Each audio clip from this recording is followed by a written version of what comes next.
الشیطان الرجیم بسم اللہ الرحمن الرحیم. ہماری گفتگو جناب نسیم صاحب نماز قضا کے بارے میں ہے. بالکل ایسے ہی ہے بھائی میرے. اب نماز قضا یعنی وہ نماز جو وقت کے بعد پڑھی جائے. ٹھیک ہے. کن نمازوں کی قضا ہوگی, کس پر قضا ہوگی, کیا قضا نماز میں ترتیب شرط ہے یا ترتیب شرط نہیں. ٹھیک. نماز یومیہ تو ایسی نماز ہے جس کو اگر وقت پر ہم نے ادا نہیں کیا, ٹھیک ہے, تو اس کی قضا ہم پر واجب ہوگی. لیکن ہم کون؟ ہم جو نماز کو بلوغت کے زمانے میں چھوڑے.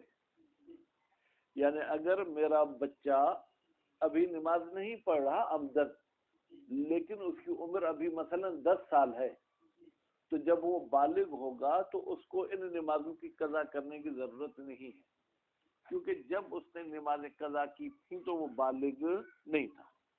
اور دوسری بات یہ کہ جب نماز قضا ہوئی ہو اس وقت وہ انسان عقل مند بھی ہو. اگر عقل مند نہیں ہوگا, پاگل ہوگا, تو پاگل کے زمانے میں جو نماز رہ گئی ہیں ان کی قضا واجب نہیں ہے. یہ تو مرد اور عورت دونوں کے لیے تھی, یعنی مرد اور عورت دونوں عاقل اور بالغ ہو. اچھا, ابھی جو ہے کیا ہے, پھر دو چیزیں ایسی ہیں جو مخصوص ہیں عورت کے لیے کہ بھائی وہ نمازیں عورت کی جو قضا ہوئی ہوں اس وقت وہ حالت حیض میں اور حالت نفاس میں نہ ہوگی تو قضا ہے, اگر ان حالت میں ہے تو پھر قضا نہیں ہے. ٹھیک ہے. اب پھر ایک اور پوزیشن یا ایک اور شرط ہے کہ جب نماز قضا ہوئی ہو اس وقت انسان چاہے مرد ہو چاہے عورت کفر اصلی سے خالی ہو. مرد بھی کافر نہ ہو, عورت بھی کافر نہ ہو. اصلی کی قید لگائی. کیوں؟ کفر کی دو قسمیں, اصلی یعنی پیدائشی طور پہ سے لے کر ابھی تک وہ کافر ہے, اس کے مقابلے میں کفر عارضی ہے. کفر عارضی کا مطلب یہ ہے کہ بالغ ہونے کے بعد یہ مسلمان ہوا تھا پھر یہ کافر ہو گیا, تو کافر عارضی کی نمازیں قضا ہوں گی. اگر 2 مہینے وہ کافر عارضی رہ چکا تو 2 مہینے کی نماز تو پڑھ نہیں سکتا. کیوں؟ نماز پڑھنے کے لیے قصد قربت شرط ہے. ٹھیک ہے. اس کا خدا کا ہی عقیدہ نہیں تو قصد قربت کس چیز کا کرے گا. بس جو کافر اصلی جیسے ہمارا ہندو ہیں, جو ہندو کے گھر میں پیدا ہوئے اور بڑے ہوئے تو بھی ہندو ہوئے, 20 30 40 سال کے بعد ہو جا کے مسلمان ہوئے, تو اب انہوں نے جو نمازیں نہیں پڑھی تھیں اور اس وقت وہ کافر اصلی تھے ان کی قضا نہیں ہے. ٹھیک ہے. عارضی کافر کیسے ہوتا ہے بھائی؟ جس کو ہم مرتد کہتے ہیں. ٹھیک ہے. اس کو جو ہے کیا وہ قضا کرنی پڑے گی. اس کے بعد پھر فرماتے ہیں کہ یومیہ تو بہرحال ہر صورت میں وہ واجب ہے. اچھا, باقی کچھ ایسے فرق ہیں, فرقے کی جمع ہے, جو کفر کے حکم میں ہیں, بظاہر مسلمان میں لیکن فی حکم الکفر. ان کا کیا حکم ہے؟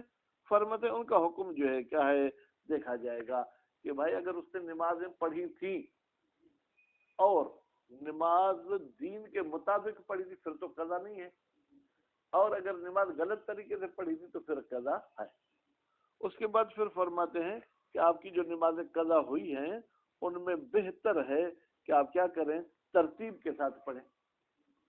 اگر اتوار کا دن چھٹی کا دن ہوتا ہے نا, تو عام طور پر لوگ کام کی بھی چھٹی کرتے ہیں تو نماز کی بھی چھٹی کرتے ہیں. ٹھیک ہے. فجر کی نماز قضا ہوئی اتوار کی, پھر اتوار کے ظہرین کی بھی قضا ہوئی, ٹھیک ہے, مغربین کی بھی قضا ہوئی. اب پیر کے دن پھر بندہ ٹائٹ ہو گیا, آفس کے کام میں بھی ٹائٹ تو خدا کے کام میں بھی ٹائٹ. اب یہ چاہتے کہ پیر کے دن اتوار والی نمازوں کی قضا پڑھے, تو بہتر یہ ہے کہ پہلے فجر کی قضا پڑھے پھر ظہر کی, پھر یعنی جیسے قضا ہوئی تھی ایسے قضا پڑھے گا. باقی کل ایک ہم مسئلہ پڑھیں گے انشاءاللہ, اس میں یہ ہے کہ ترتیب اگر ہمیں یاد نہ ہو تو پھر کیسے اس مسئلے کا حل نکالیں گے, وہ انشاءاللہ فردا. بسم اللہ الرحمن الرحیم. الفصل الثامن فی القضاء، 8ویں فصل بیٹا کس کے بارے میں ہے؟ قضا. کون سی قضا؟ قضا کورٹ والی قضاوت نہیں. قضا کیونکہ ہمارا بحث یہ کیا ہے وہ کتاب صلاۃ میں ہے، تو نماز قضا. یجب واجب ہے قضاء الفرائض الیومیت مع الفوات. بھائی یومیہ جو فرض نمازیں ہیں ان کی قضا واجب ہے، البتہ قضا اس وقت واجب ہوگی مشت مع الفوات، اگر وہ آپ نہیں پڑھے تو. لیکن اگر پڑھ چکے پھر تو قضا ہے ہی نہیں. حال البلوغ، البتہ جب وہ فوت ہوئی ہوں، جب وہ رہ گئی ہوں، تو اس وقت وہ انسان کیا ہونا چاہیے؟ بالغ. اور وہ کیا ہے؟ صاحب عقل ہو، اور وہ بندہ کہیں یا وہ بندی حیض اور نفاس سے خالی ہو، اور وہ بندہ کفر اصلی سے بھی خالی ہو. یہ شرائط ہوں گی تو ان کی قضا نسیم صاحب واجب ہے، ورنہ قضا واجب نہیں. احترز بہی عن العارضی، مصنف صاحب نے احتراز کیا ہے اس اصلی کے ذریعے کافر عارضی سے. کافر عارضی کیسے ہوتا ہے؟ بالارتداد، ارتداد کے ذریعے کافر ہوتا ہے. فرماتے ہیں لا یسکتہ، یسکتو میں مشاہد صاحب ہوا کی ضمیر مستتر مانے جو پلٹ رہی ہے ارتداد کی طرف، اور ہو کی ضمیر پلٹ رہی ہے قضا کی طرف.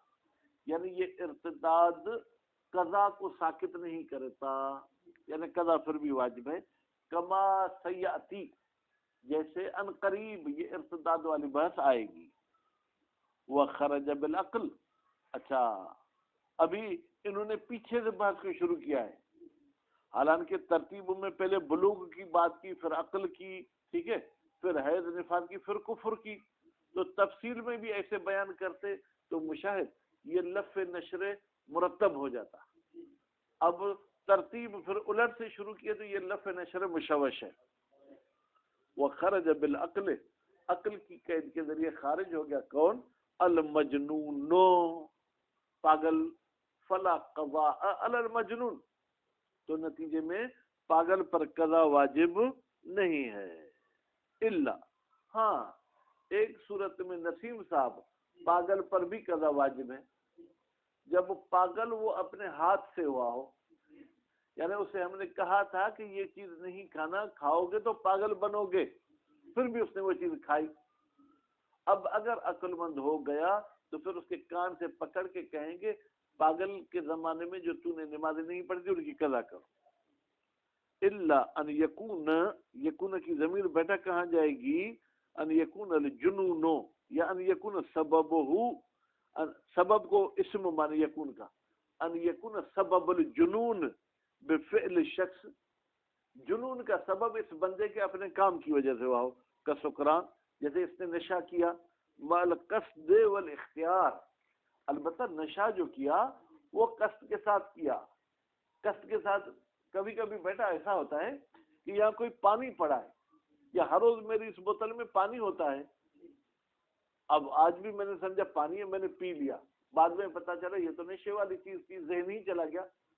تو یہ میں اپنے ارادے کے ساتھ جو ہے کیا ہے نشے والی چیز کو میں نے استعمال نہیں کیا. پھر اختیار، اختیار کا مطلب کسی نے میرے ہاتھ باندھ کے میرے منہ میں نہ ڈالا ہو، بلکہ میں خود بخود اپنے ہاتھ سے اس کو اٹھا کے جو ہے کیا ہے وہ استعمال کروں. تو وہ عدم الحاجت، اور دوسری بات یہ کہ اس نشے کی اس کو ضرورت بھی نہیں تھی اور پھر نشہ کیا تو پھر قضا واجب ہے. وربما دخل فی المجنون، کہتے ہیں اور داخل ہو جاتا ہے اس پاگل کے حکم میں المغمى علیہ. مغمى علیہ سکندر صاحب بے ہوش، جو بندہ بے ہوش ہو گیا 1 ہفتہ 2 ہفتہ بے ہوش ہے، یا جسے آج کل ہم کیا کہتے ہیں کوما میں چلا گیا، ٹھیک ہے. فإن الاشہر عدم القضاء علیہ، مشہور قول یہی ہے کہ نماز کی قضا واجب نہیں ہے علیہ، اس مغمى علیہ پر. وإن کان، انکان کی بیٹا ضمیر کہاں جائے کہ اغما کی طرف، اگرچہ یہ بے ہوش ہونا بتناول الغذاء، کسی کھانے کی وجہ سے ہوا ہو، المؤدی الی الاغماء، وہ کھانا جو سبب بنا تھا اس کی جو ہے کیا ہے بے ہوش ہونے کا. مال جہل بحال الکھانا، ٹھیک ہے بیٹا، حال ہی کی ضمیر کہاں جائے کہ غذا، جب یہ بندہ اس کھانے کے حال سے جاہل تھا کہ اس کے کھانے سے کیا ہوگا. اب الاقرار ہے یعنی او عدم الاقرار، اس کو مجبور بھی نہ کیا گیا ہو اس پر. اگر مجبور کیا گیا پھر تو مسئلہ ہی الگ ہے. اب الحاجت ہے، یا یہ شخص مجبور تھا اس کھانے کی طرف، کھانا کھایا اور بے ہوش ہو گیا، لیکن تو بھی اس کی قضا واجب نہیں ہوگی. کما قید ہو، جیسے کہ قید لگائی ہے، ٹھیک ہے، عدم قضا کو مصنف نے بہی، بھائی ان مجبوریوں میں.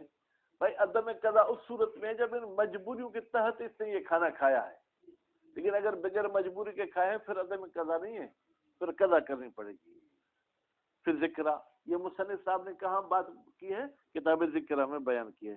بخلاف الحائض و نفسا، حیض والی عورت اور نفاس والی عورت اس کے برخلاف ہے.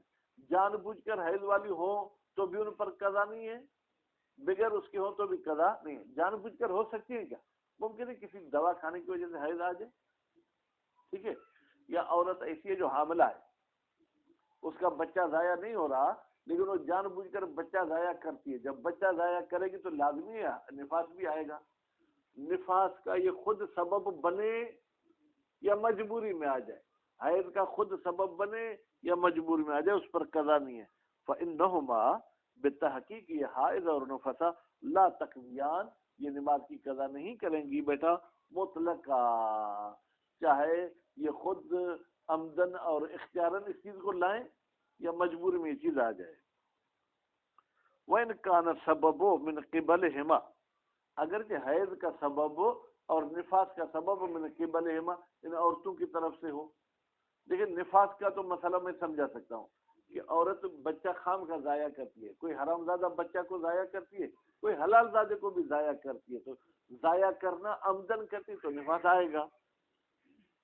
والفرق انہ فیہما عظیمۃ، میں کیا فرق ہے؟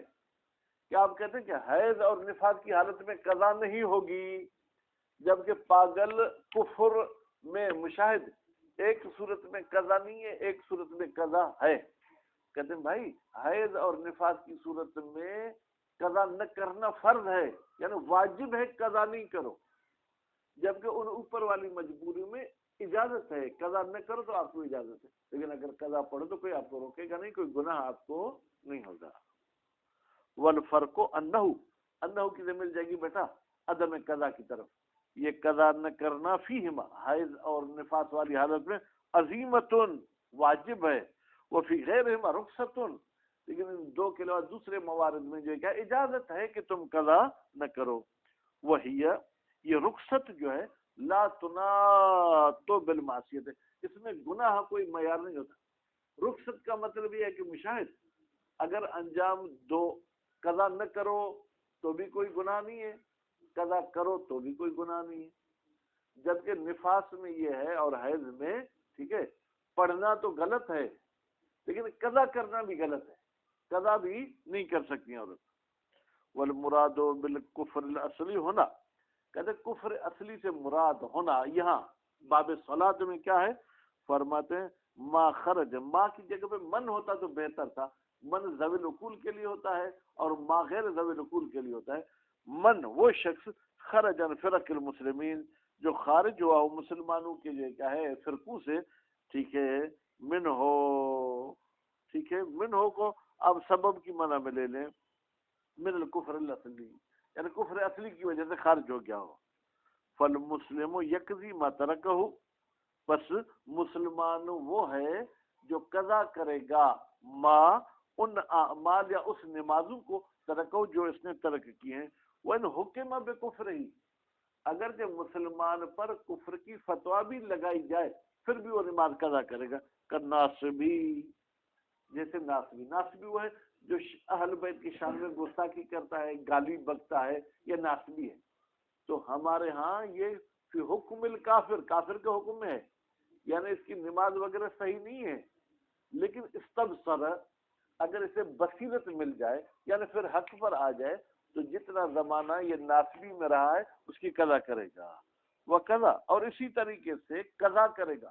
قضا کا ترجمہ یہ جو قضا ہے کاف اور ذا، اسی طریقے سے کیا یعنی قضا کرے گا ما وہ نمازیں صلاح فاسدن جو اس نے غلط پڑھی تھی، اندہ اپنے مذہب کے مطابق، یعنی اگر سنی تھا، ٹھیک ہے، تو سنی کے نظریے کے مطابق جو اس نے نمازیں صحیح پڑھی شیعہ ہونے کے بعد انہیں نمازوں کی قضا نہیں کرے گا. لیکن اگر یہ سنی ہوتے ہوئے فقہ سنی کے مطابق غلط نمازیں پڑھ چکا شیعہ ہونے کے بعد ان کی قضا پڑے گا. کیونکہ بھائی تم سنی تھے تو تم پر لازمی تھا تم اپنے مسلک کے مطابق تو نماز صحیح پڑھتے نا. تم نے اپنے مسلک کے مطابق نماز غلط پڑھی تو اب آپ شیعہ ہو گئے، تو بھی وہ جو اپنے مسلک کے مطابق غلط پڑھ چکے ہو ان کی آپ کو قضا کرنی پڑے گی. وَيُرَاعَى فِي الْقَضَاءِ، قضا میں رعایت کی جائے گی بیٹا کس کی؟ ترتیب و نماز کے ترتیب کی. کیسے؟ بحسب الفوات، جیسے قضا ہوئی ہے پہلے فجر کی قضا ہوئی پھر ظہر کی، تو جب آپ اس قضا کو انجام دے رہے ہیں تو پہلے فجر کی قضا پڑھیں پھر ظہر کی قضا پڑھیں. یقدمو بھی پڑھ سکتے ہیں بیٹا، یقدمو بھی پڑھ سکتے ہیں. یقدمو پڑھیں گے تو اس کا فاعل کون ہوگا؟ مکلف، یعنی مکلف و مقدم کرے گا. ٹھیک ہے، یقدمو مقدم کی جائے گی الاولو جو پہلے قضا ہوئی تھی.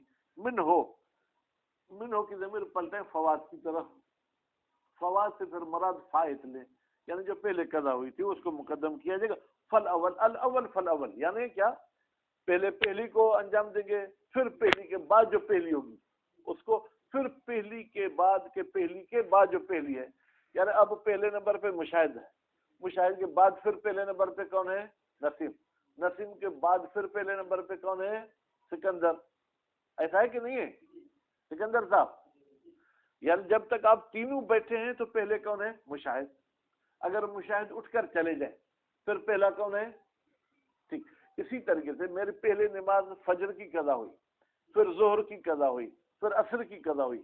اب جب میں نے فجر کی نماز پڑھ لی جو کہ اول تھی، فجر کے بعد پھر اول کون سی ہے؟ پھر میں ظہر کو پڑھوں گا. البتہ یہ اس صورت میں مال علم ہے جب آپ کو علم ہو ترتیب کا کہ پہلے میری فلاں نماز قضا ہوئی تھی پھر فلاں.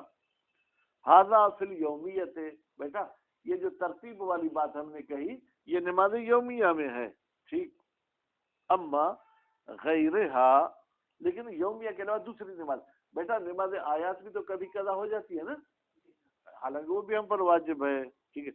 ففی ترتب ہی فی نفسہ وعلی الیومیہ، آپ کے پاس ترتب ہے یا ترتیب؟ ٹھیک. ترتب ہی کی ضمیر پلٹیں غیر یومیہ.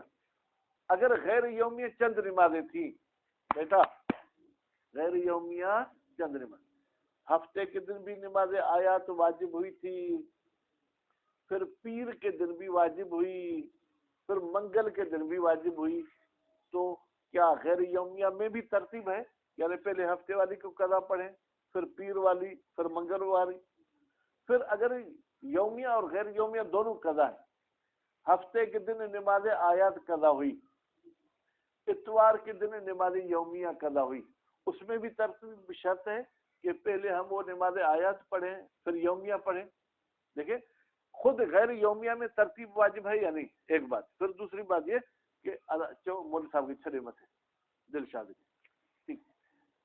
پھر یومیہ اور غیر یومیہ میں بھی ترتیب کی بات کر رہے ہیں. فرماتے ہیں وہی علیہ، یا یہ کہ یہ یومیہ ہم مقدم کریں گے علیہ سے غیر یومیہ پر قولان، اس میں کتنے قول ہیں؟